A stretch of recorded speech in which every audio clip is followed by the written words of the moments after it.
السلام علیکم ګرانو پښتنو، امید لرم تاسو ټول بخیر او جوړ یې. دوستان نن بیا هم یوې نوې طریقې سره درته حاضر شوی یم. هیله ده چې دغه طریقه مو خوښ شي او ګټه ترې واخلئ.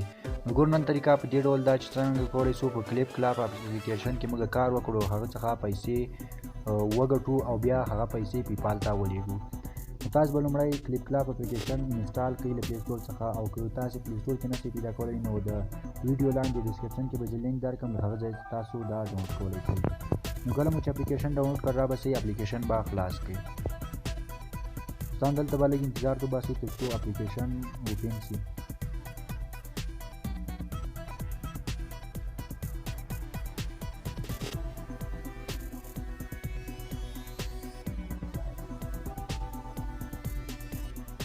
دوستان دلته به لږ انتظار وباسئ، دلته زموږ نیټ لږ څه سلو ده.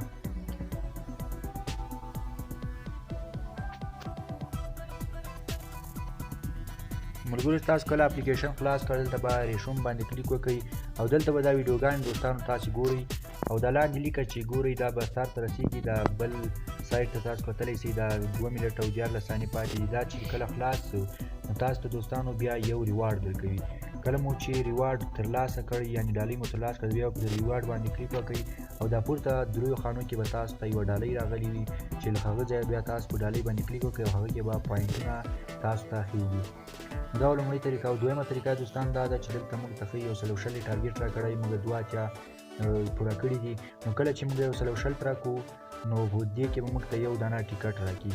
دا ټیکټ دوستان تاسو داسې استعمالوئ چې تاسو ته 9 خانې درکوي، هغه کې به یوه خانه تاسو انتخابوئ او بیا په هغه کې چې تاسو ته $1 هم ښیږي، $10 هم ښیږي، همدارنګه 20 سنټه هم ښیږي چې 100 سنټه $1 کېږي او 20 سنټه به تاسو ته په دې کې هم ښیږي. نو دا رقم دا بله خانه هم کتلی شئ چې ما 15 پوره کړي او 20 ټارګېټ ده، او لاندې هم 150 ټارګېټ ده، یو چې ما پوره کړي او د بل هم 120 ټارګېټ ده او ما 9 پوره کړي دي. نو درېیمه طریقه دا دوستان تاسو کله په پورته کونج کې ریډیم باندې وینئ، کله چې تاسو په دې باندې کلیک وکړ نو دلته دوستان تاسو څخه یو ریپلز کوډ غواړي. دا ریپلز کوډ به دوستانو تاسو ته په سکرین باندې ښکاري. زموږ ریپلز کوډ تاسو په دې ځای کې ورکړئ او بیا په لاندې ریډیم باندې کلیک وکړئ. دوستان د ریپلز کوډ دا ګټه ده چې تاسو کله دا ریپلز کوډ خپل اپلیکیشن کې انټر کړ یعنې ورنو کړ نو تاسو ته به په اتومات ډول $1 درکړي.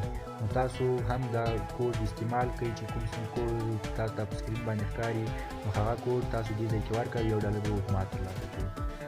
دوستان اوس د دې څخه پیسې څرنګه باسلی شو، تاسو به راسئ په نی باندې به کلیک وکړئ او دلته کتلی شئ دوستانو په کیش آوټ باندې به کلیک کړئ. کله مو چې کیش آوټ کړي دلته دوستانو ما ته وایي چې $16 باسئ شي اوس مهال، او $10 همدارنګه 15 20 او 10 40 $50. نو دا $16 چې ما ته ښیي دا هم دوستانو لاک ده. ما ته وایي چې ته به یو ملګری انوایټ کوې تر څو تاسو ته دا خلاص شي او بیا تاسو کولی شئ چې بیا د $5 ولیږئ. نو دوستانو یو ملګری تاسو کولی شئ چې دا زما کوډ انټر کړئ او بیا به دا ما ته خلاص شي، نو تاسو ته به هم $1 درکړي او ما ته به هم ګټه راکړي. دوستانو اوس راځم دې څخه ما لومړی تاسو کولی شئ دې څخه 10 سنټه هم ولیږئ خپل پیفال ته. نو راځم ما هغه 10 سنټه چې پیفال ته لیږلي دي هغه تاسو ته دلته ښیم. زه په هسټري باندې کلیک کوم. دا 10 سنټه $. دي دوستانو تاسو کتلی شئ. دا وګورئ دوستانو کمپلیټ شوی ده، دا همدا نن کمپلیټ شو، تاسو تاریخ هم کتلی شئ. نو دا نننۍ طریقه چې تاسو ته مو ښودله، هیله ده چې د دې اپلیکیشن څخه ګټه واخلئ او په دې کې کار وکړئ، ملګرو ته هم انوایټ کړئ. نو تر بلې طریقې چې تاسو درنو حضور ته درېږم، تاسو پاک او بخښونکي خدای سپارم، پوهه ولرئ.